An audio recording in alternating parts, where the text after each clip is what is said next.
कमालच करता तुम्ही. लग्न तुमच्या मुलाचं आहे आणि स्वतः नवरदेवासारखे सजताय. आरशासमोर तयार होणाऱ्या नवऱ्याला पाहून वसुंधरा ताईंनी मुश्किलपणे म्हणत मस्करी केली. शरदरावांनी आरशातून नजर हटवत हसत उत्तर दिलं, नवरदेवाचा बाप असलो म्हणून काय झालं? आणि तसं पाहिलं तर कोणीही मला पाहून म्हणणार नाही की मी इतक्या मोठ्या मुलाचा बाप आहे. गिरीश सोबत बाहेर गेलो तर सगळ्यांना वाटतं की मी त्याचा मोठा भाऊ आहे.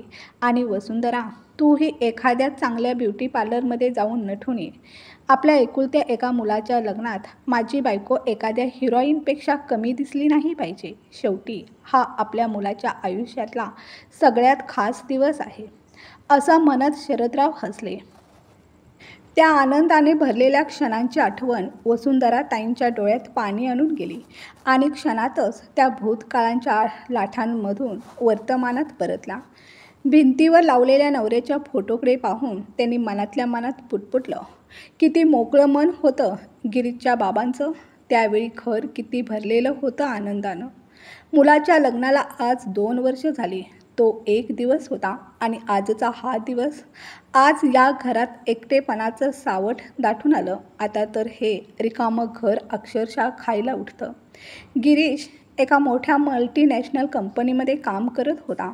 त्याला आपल्या सहकारी मीनाची साथ आवडली होती. शरदराव आणि वसुंधराताई दोघेही खुल्या विचारांचे असल्याने त्यांनी मुलाच्या प्रेमाला कोणताही विरोध न करता मीनाला सून म्हणून आनंदाने स्वीकारलं. गिरीश त्यांच्या संसाराचा एकुलता एक आधार होता. त्याच्या आनंदासाठीच दोघेही जीव टाकायला तयार होते. वसुंधराताईंना मुलगी नव्हती म्हणून त्या मीनाला मुलीप्रमाणे प्रेम देण्याचा प्रयत्न करत होत्या. पण मीनाच्या मनात मात्र काही वेगळंच सुरू होतं. तिला फक्त आपल्या नवऱ्यासोबत राहायचं होतं, सासू सासऱ्यांपासून दूर. लग्नाआधीच तिनं गिरीशला स्पष्ट शब्दात सांगितलं होतं, गिरीश, मी माझ्या मर्जीनं जगण्यावर विश्वास ठेवते. आजवर माझ्या आई वडिलांनी मला कधीच रोखलं नाही, टोचलं नाही. गिरीश म्हणाला होता, मीना, तू काळजी करू नकोस. मी वचन देतो, तुला कधीच कोणत्याही गोष्टीची कमतरता भासणार नाही. लग्नानंतर सगळं काही तुझ्या इच्छेनुसारच होईल. थाटामाटात गिरीश आणि मीनाचं लग्न पार पडलं. वसुंधराताईंनी मीनाला आपल्या घराची सून म्हणून भरभरून प्रेम दिलं. त्यांचा नेहमीच प्रयत्न असायचा की मीनाला कधी काही कमी भासू नये. त्यामुळे त्या स्वतः सगळी घरकामं करत असायच्या. पण मीनाला घरकामात विशेष रस नव्हता. 2 महिने सरले. वसुंधराताईंची तब्येत काहीशी खालावली होती. तरीही त्या आरोग्याकडे दुर्लक्ष करत दिवसभर काम करत होत्या. अचानक शरदराव स्वयंपाकघरात आले आणि वसुंधराताईंना काम करताना पाहून आश्चर्याने म्हणाले, अगं वसुंधरा, आज पुन्हा तूच स्वयंपाक करतेस? काल रात्री तर गुडघ्यांना खूप त्रास होत होता ना? सूनबाई कुठे आहे? शरदरावांनी मोठ्याने आवाज दिला. गिरीश, जरा बाहेर ये बघू. हो बाबा, असं म्हणत गिरीश बाहेर आला. शरदरावांनी थोडं गंभीर होत विचारलं, बेटा, हे काय चाललंय? किती वाजलेत बघ आणि अजूनही तू झोपलेला? बाबा, आज रविवार आहे म्हणून काय झालं? सूनबाईचं काहीच कर्तव्य नाही का? निदान तिनं स्वयंपाकघरात येऊन सासूला थोडी मदत तरी करावी ना. कमीत कमी आठवड्यातून 1 दिवस तरी तुझ्या आईलाही आराम मिळायला हवा. या गोष्टीवर तुम्ही दोघांनी स्वतः विचार केला पाहिजे. वसुंधराताई मध्येच म्हणाल्या, तुम्ही पण ना, मी माझ्या मर्जीने काम करते. मुलांना काही बोलू नका. गिरीश म्हणाला, खरं तर बाबा, आठवडाभर ऑफिसमुळे आम्ही दोघे खूप थकतो. त्यामुळे जागच नाही आली. शरदराव गंभीर स्वरात म्हणाले, बेटा, इथून पुढे तुझी आई रविवारी कोणतंही घरकाम करणार नाही. सूनबाईला सांग. आता तीच घरातलं काम पाहील. ते बोलत असतानाच मीना आपल्या खोलीच्या दारात उभी होती. दोघांचं संपूर्ण संभाषण तिच्या कानावर पडलं होतं. गिरीश खोलीत आला तेव्हा ती संतापून बोलली, गिरीश, लग्नाआधीच मी तुला स्पष्ट सांगितलं होतं की मी माझ्या मर्जीनं जगणार. मग तुझ्या बाबांचं बोलणं ऐकून तू गप गुमान बाहेर कसा निघून गेलास? तू लग्नाआधी दिलेलं वचन इतक्या लवकर विसरलास का? गिरीश थोडा गोंधळून म्हणाला, मीना, तसं काही नाही. आज बाबा खूप रागात होते म्हणून मी काहीच बोलू शकलो नाही. हो का? पण तुमच्या बाबांनी माझा जो अपमान केला त्याचं काय?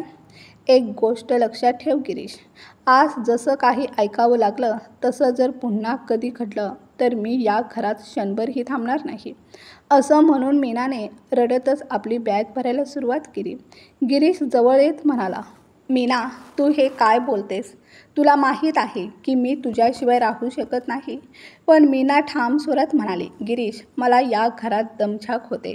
मला वेगळं घर हवंय. मी तुमच्या आई वडिलांसोबत राहू शकत नाही. गिरीश तिच्या प्रेमात इतका अडकला होता की त्यानं तिच्यासाठी आपल्या आई वडिलांना सोडण्याचा निर्णय घेतला.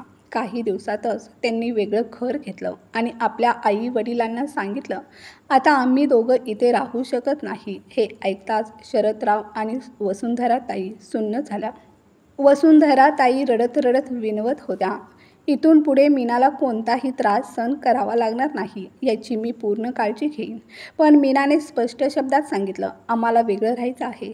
आम्हाला आमचं आयुष्य आमच्या पद्धतीनं जगायचं आहे, कोणाच्याही बंधनात राहून नाही. मुलगा आणि सून घर सोडून गेल्यावर वसुंधराताई अगदी गप्प झाल्या.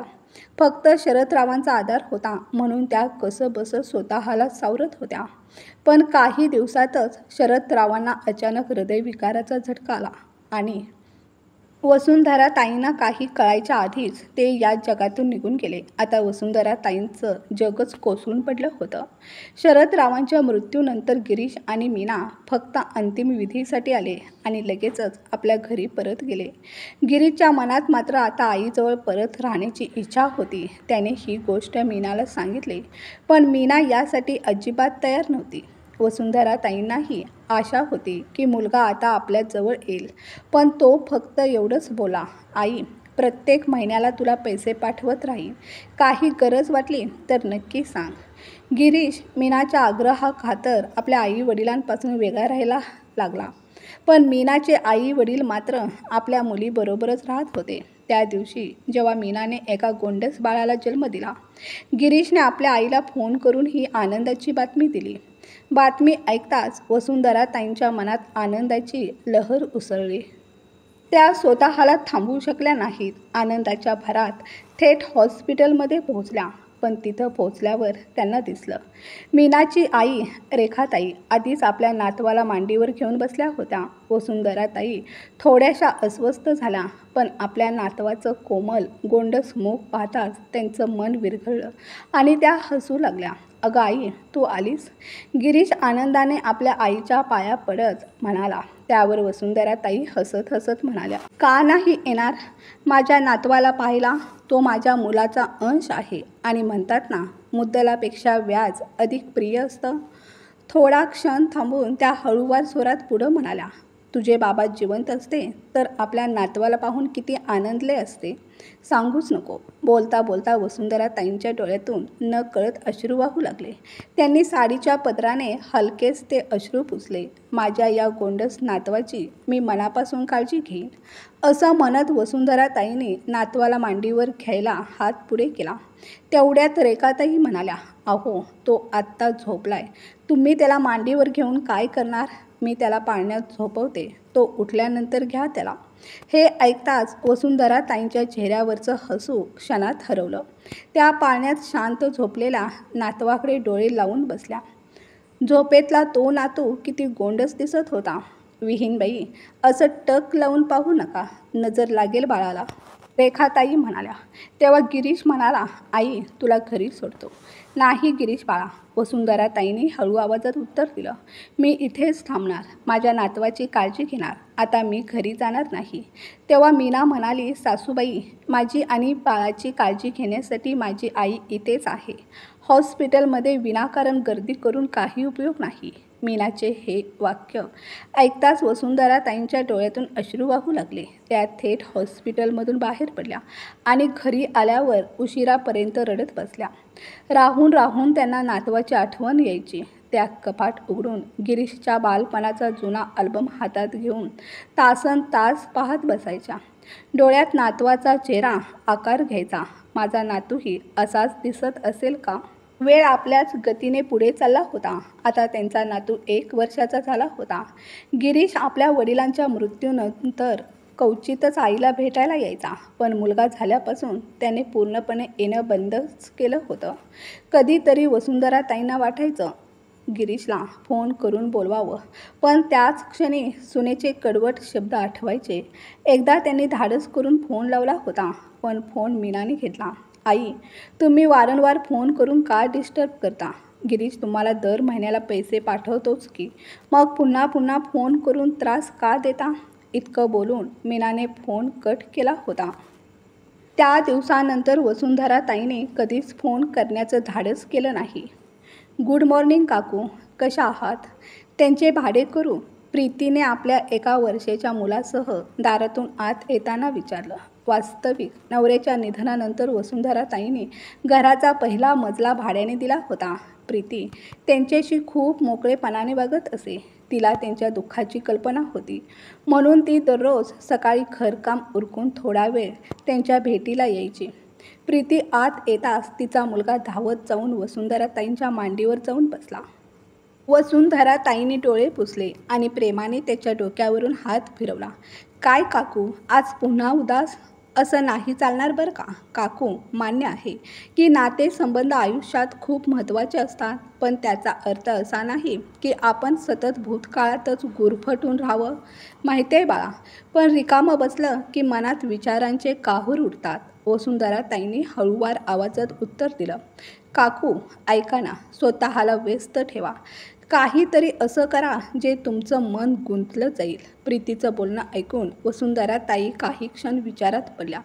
तेवढ्यात प्रीती म्हणाली, काकू, एक विचारायचं होतं. इथे कुठं चांगलं केअर आहे का? मी पुन्हा नोकरी करण्याचा विचार करते, पण बिट्टूला कुठे ठेवावं हे समजत नाही. त्यावर वसुंधराताई म्हणाल्या, अगं, त्यात काय एवढं? बिट्टूला माझ्याकडेच सोड. दिवसभर मी एकटी असतेच. माझा वेळही छान जाईल आणि लहान मुलं मला फारच आवडतात. असं म्हणताना त्यांच्या मनात पुन्हा नातवाची आठवण आली आणि डोळ्यात अश्रू तरळले. प्रीतीने लगेच सुचवलं, काकू, मग तुम्ही घरीच डे केअर का सुरू करत नाही? तुमचाही वेळ जाईल आणि मनात येणारे निरर्थक विचारही दूर राहतील.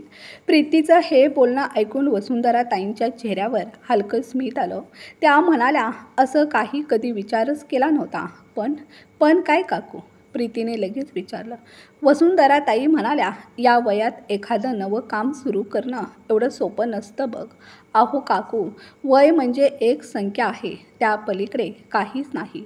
फक्त मनात जगण्याची जिद्द हवी. स्वतःला म्हातारी समजणं बंद करा काकू.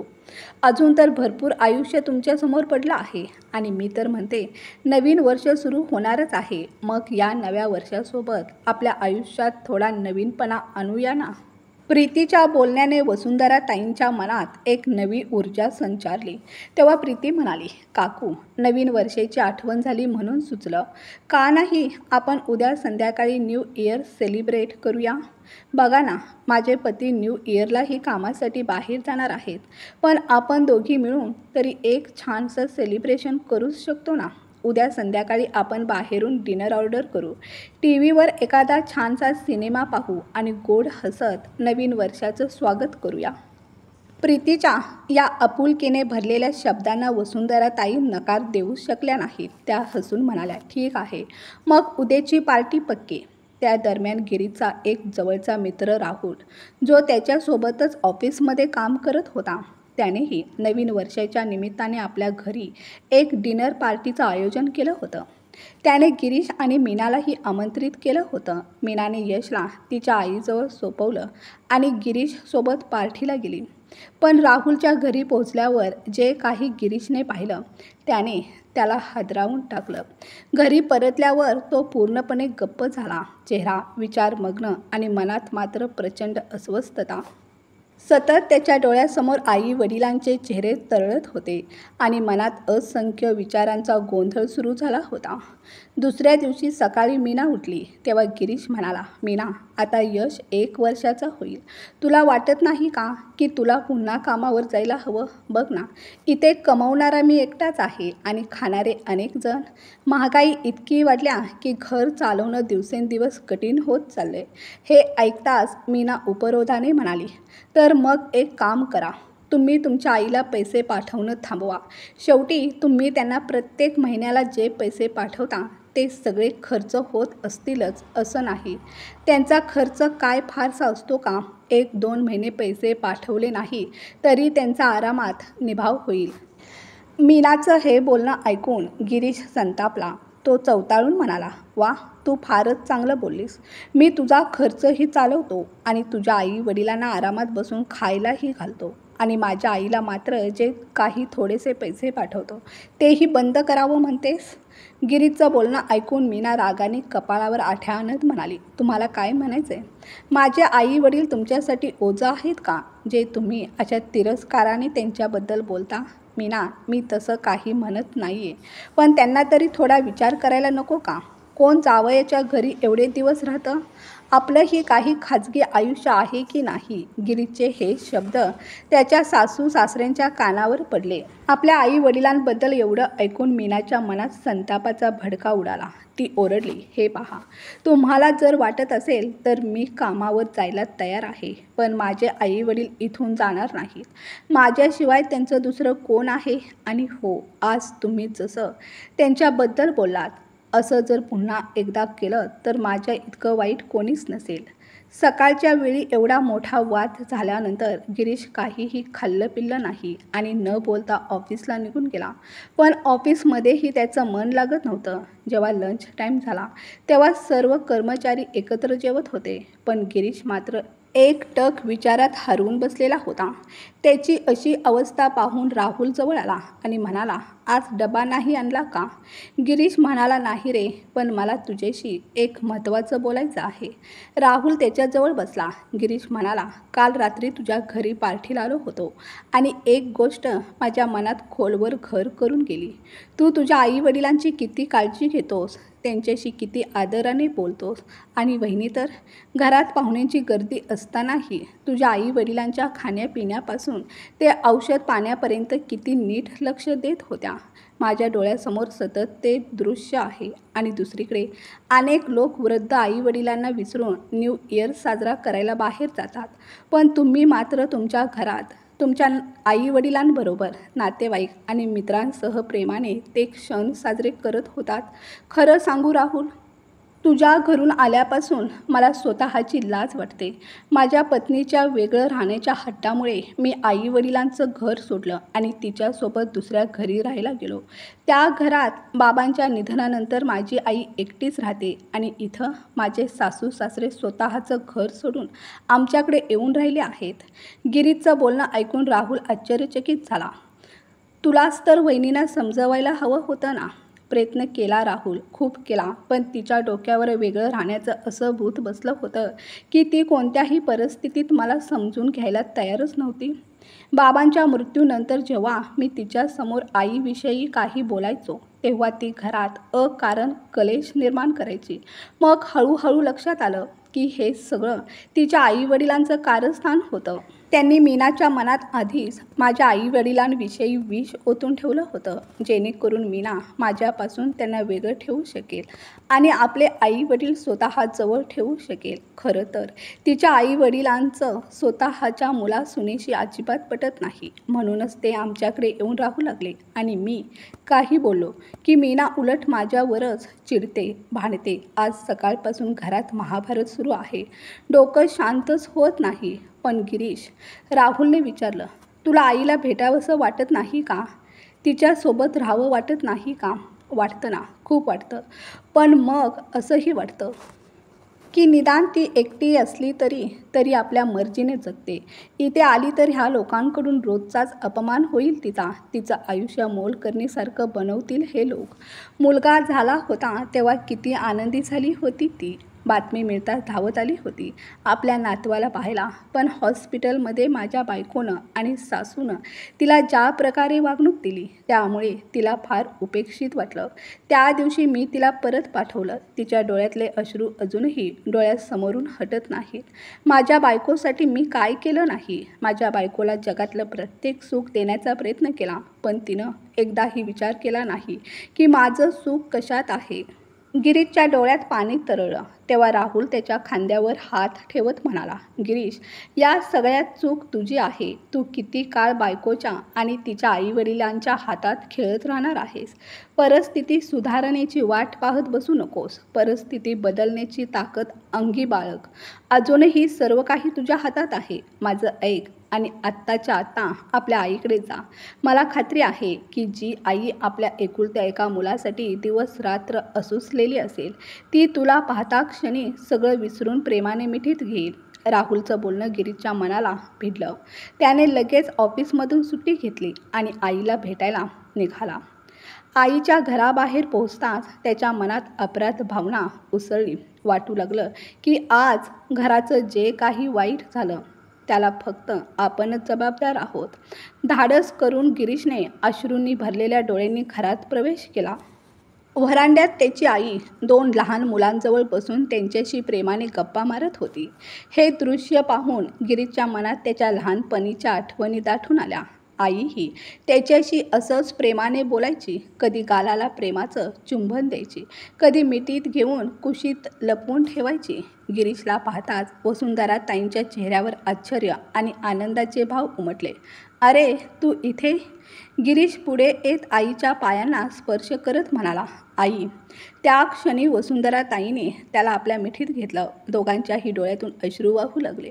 काही वेळाने स्वतःला सावरत वसुंधरा ताई म्हणाल्या, आज एवढ्या दिवसानंतर आईची आठवण झाली. गिरीश रडतच आईच्या मांडीवर डोकं ठेवत म्हणाला, आई, माझ्या एका चुकीच्या निर्णयामुळे आपल्या संपूर्ण कुटुंबाच्या आनंदावर जणू ग्रहणच लागलं. आता वाटतंय की माझ्या आजूबाजूला एक असं जाळं तयार झालंय जिथून बाहेर पडायचा कोणताच मार्ग मला सापडत नाही. तेव्हा वसुंधरा ताई गिरीशच्या डोक्यावरून हात फिरवत म्हणाल्या, बाळा, हे जाळं तू स्वतः विणलं आहेस. आयुष्यात घेतलेला एक चुकीचा निर्णय अनेक आनंदावर पाणी फिरवू शकतो. गिरीश निराश होऊन म्हणाला, पण आई, आता मी काय करू? वसुंधरा ताई प्रेमानं हसत म्हणाल्या, बाळा, घाईनं असं काही पाऊल उचलू नकोस ज्यामुळे तुझं आणि तुझ्या बायकोचं नातं विस्कळीत होईल. हळूहळू तिला तिच्या जबाबदाऱ्यांची जाणीव करून दे. मला माझ्या संस्कारावर पूर्ण विश्वास आहे. एक दिवस माझं आई पण तुला माझ्याकडे परत खेचून आणेल, हे मला ठाऊक होतं. प्रेमात अफाट ताकद असते गिरीश, आणि त्याच प्रेमाने, समजुतीने तुला तुझ्या बायकोला सावरायचं आहे. पण असा कोणताही निर्णय घेऊ नकोस ज्यामुळे तुमच्या नात्यात कायमचा अंतर निर्माण होईल. गिरीशने आईकडे पाहत भावुक स्वरात उत्तर दिलं, आई, तू अगदी खरं बोलतेस. खरंच तुझं हृदय किती मोठं आहे. प्रत्येकासाठी फक्त प्रेमच भरलेलं आहे. तुझ्याशी बोलून आज मन हलकं झालं, असं म्हणत त्याच्या चेहऱ्यावर आनंदाची लहर उमटली. मग तो आजूबाजूला पाहत म्हणाला, आई, ही लहान मुलं कोण?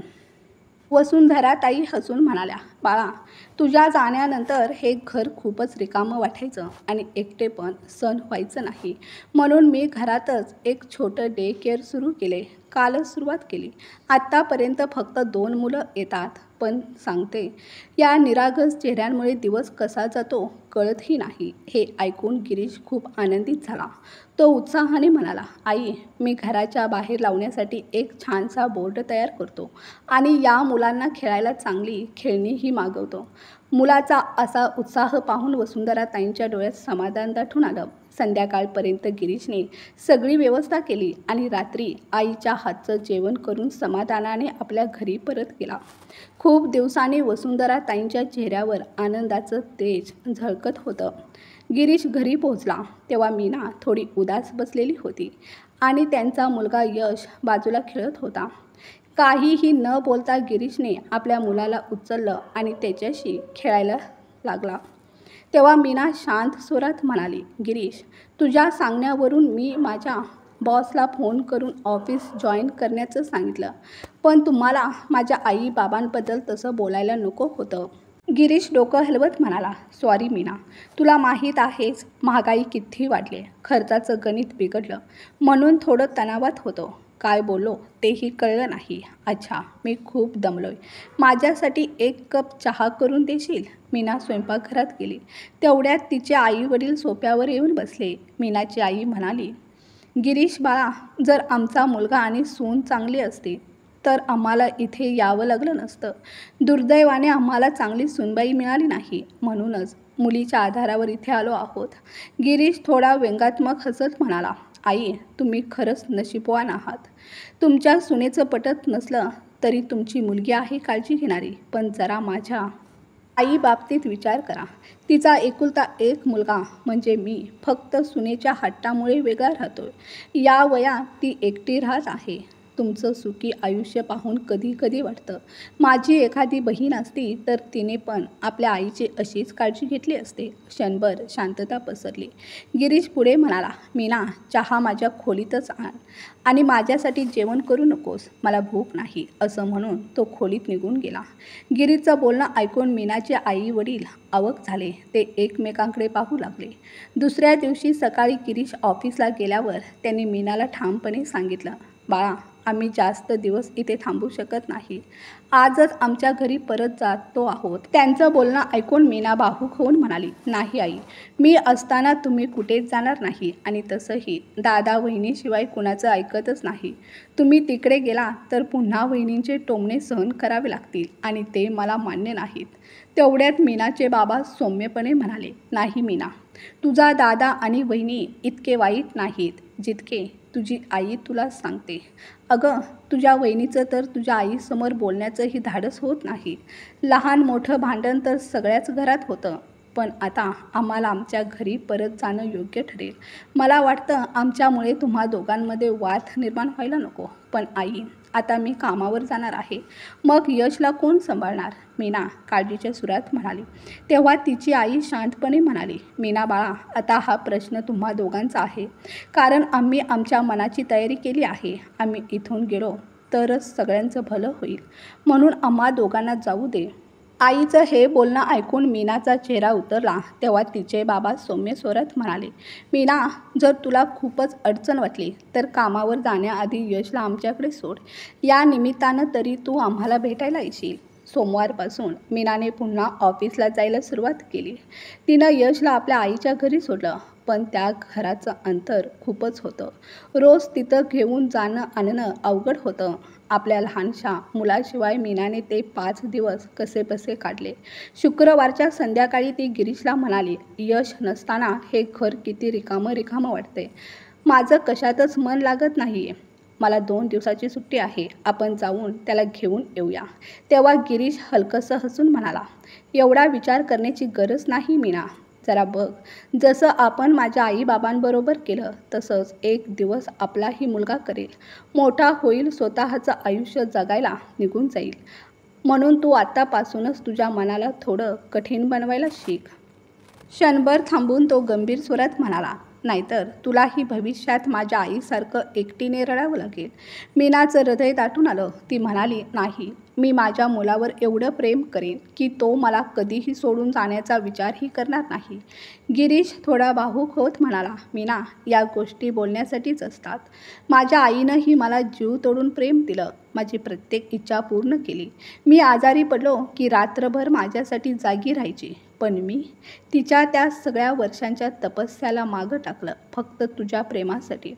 हे बोलताना गिरीशचा आवाज जड झाला. त्याचं बोलणं मीनाच्या मनाच्या खोल तळाला जाऊन भिडलं. ती घहिवरली, गप्प झाली. त्या संध्याकाळी दोघंही गेले आणि यशला पुन्हा घरी घेऊन आले. 2 दिवस कसे गेले त्यांनाही कळलं नाही. पुन्हा सोमवार उजाडला.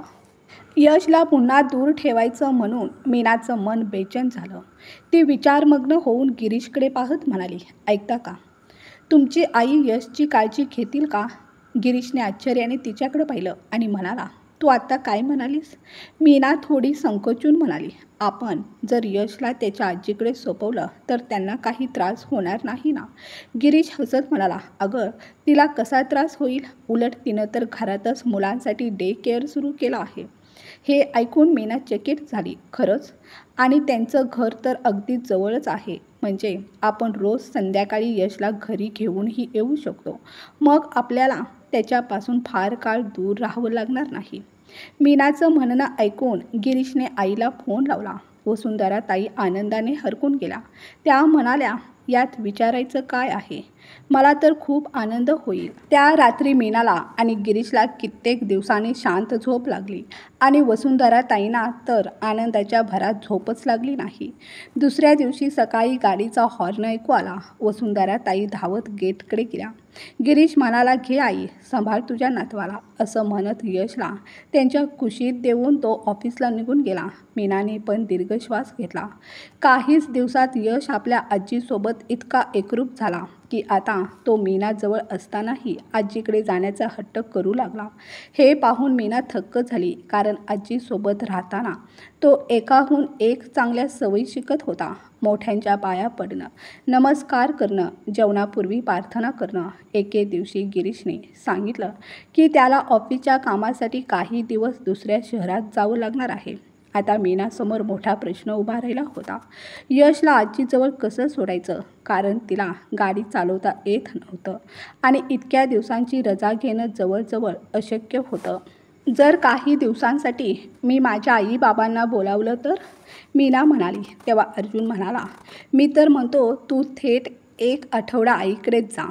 सासूबाईंकडे? मीना थोडा वेळ विचारात पडली. मग हळूच म्हणाली, ठीक आहे, जसं तुम्ही म्हणाल. मी आत्ताच सामान पॅक करते. आज संध्याकाळी आपण तुमच्या आईकडे जाऊया. उद्या सकाळी तुम्ही तिथूनच निघा. मीनानं एवढं बोलताच गिरीशने तिला आपुलकीने मिठीत घेतलं. संध्याकाळी ते दोघंही वसुंधरा ताईंच्या घरी पोहोचले. अचानक त्यांना समोर पाहून वसुंधरा ताईंना आश्चर्य वाटलं आणि त्यांच्या चेहऱ्यावर एक आनंदाची लहर उमटली. गिरीशने सगळी परिस्थिती स्पष्ट सांगितली. मीना थोडं संकोचत म्हणाली, आई, मी इथे काही दिवस राहू शकते ना? वसुंधरा ताई हसून म्हणाल्या, अगं, यात विचारायचं काय आहे? इतक्या वर्षांनंतरही सासूबाईंच्या मनात स्वतःसाठी असलेलं प्रेम पाहून मीनाचं मन भरून आलं. वसुंधरा ताईंनी प्रेमाने सगळ्यांसाठी जेवण बनवलं. कित्येक दिवसांनी सगळं कुटुंब एकत्र जेवायला बसलं होतं. वसुंधरा ताईंच्या चेहऱ्यावर समाधान आणि सुख दिसत होतं. 2-3 दिवसांनी मीनाच्या मनात विचार येऊ लागले. आई म्हणायची तशा माझ्या सासूबाई अजिबात नाही आहेत. तिला आठवलं, तिच्या आई रेखाताईंनी तिला लग्नाच्या आधी काय सांगितलं होतं. लवकरच जावई बापूंना आपल्या मुठीत ठेवून सासू सासऱ्यांपासून वेगळं हो. तुझ्या सासूबाई फारच हुशार आहेत. त्या तुला आणि तुझ्या नवऱ्याला एक दिवसही निवांत राहू देणार नाहीत. लग्नानंतर तुझी कोणतीच इच्छा पूर्ण होणार नाही आणि मला वाटतं माझी मुलगी कोणाची नोकरानी बनून राहायला नको. पण आता मीनाला जाणवत होतं की ती खूप चुकीच्या विचारांनी प्रभावित झाली होती. आता ती सासूबाईंना मनापासून मदत करू लागली होती. 5 दिवसांनी गिरीश परत आला आणि मीना त्याच्याबरोबर आपल्या घरी परतली. पण कुठे ना कुठे तिच्या मनात वसुंधरा ताईंबरोबर घालवलेले क्षण सतत रुंजी घालत होते. एके रविवारी मीनाला तिच्या आईचा फोन आला. मीना, आज रविवार आहे. तुला भेटून खूप दिवस झाले. सकाळीच ये आणि दिवसभर इथेच राहा. नाही आई, आज आम्ही येऊ शकणार नाही. का गं, असं काय झालं? काही नाही आई, आजचा दिवस सासूबाईंबरोबर घालवायचा आहे. मीनाने इतकंच सांगताच रेखाताई सुन्न झाल्या. इकडे दाढी करत असलेला गिरीशसुद्धा थबकला आणि चुकून गाल कापून घेतला. मीनाने फोन पटकन ठेवला होता. गिरीश तिला पाहतच राहिला आणि म्हणाला, आज तू तुझ्या आईकडे जायला नकार दिलास? तेव्हा मीना मंद हसत म्हणाली, तुम्हाला माहीत नाही आजचा दिवस किती खास आहे. चला पटकन अंघोळ करा, मी बाकीची तयारी करते. थोड्याच वेळात आपण आईकडे जाऊया. मीना स्वयंपाकघरात गेली. काही वेळातच ते तिघं वसुंधरा ताईंच्या घरी पोहोचले. दरवाजा उघडताच मीना म्हणाली, वाढदिवसाच्या खूप खूप शुभेच्छा. इतकं ऐकून वसुंधरा ताईंच्या डोळ्यातून आनंद अश्रू वाहू लागले. गिरीश तर गोंधळून गेला, कारण त्याच्या लक्षातच नव्हतं की आज आईचा वाढदिवस होता. मीनाने स्वतःच्या हाताने बनवलेला केक आणला होता. सर्वांनी मिळून खूप आनंदात वसुंधरा ताईंचा वाढदिवस साजरा केला. जेवण झाल्यावर मीना म्हणाली, आई, वाढदिवस तुमचा असला तरी आज मी तुम्हाला काही देत नाही, उलट तुमच्याकडून काही मागायचं आहे. आई, तुम्ही मला माफ करू शकता का? मी तुम्हाला खूप दुखावलं. इतकं म्हणताच मीनाने वसुंधरा ताईंचे पाय पकडले. वसुंधरा ताईंनी तिला उचललं, आपल्या गळ्यात घट्ट मिठी मारली आणि डोळे पुसत म्हणाल्या, बाळा, जे काही झालं ते विसर. तुम्ही दोघं परत माझ्याजवळ आलात हेच माझ्यासाठी खूप आहे. नाही आई, ते पुरेसं नाही. आता आम्हा दोघांनाही तुमच्याबरोबर राहायचं आहे, मीना रडत म्हणाली. त्या दिवशी गिरीश आणि वसुंधरा ताईंना वाटलं की त्यांना जगातलं सर्वात मोठं सुख मिळालं आहे. आता त्या घरात पुन्हा हसू, गोंधळ आणि ममतेचा ऊब दिसू लागला होता. वर्षानंतर पुन्हा एकदा ते घर खऱ्या अर्थानं घर झालं होतं. मित्रांनो, कथा आवडली असेल तर कथेला लाईक, शेअर करा. चॅनलवर नवीन असाल तर प्लीज आपल्या चॅनलला सबस्क्राईब करा. कथा ऐकल्याबद्दल आणि वाचल्याबद्दल धन्यवाद.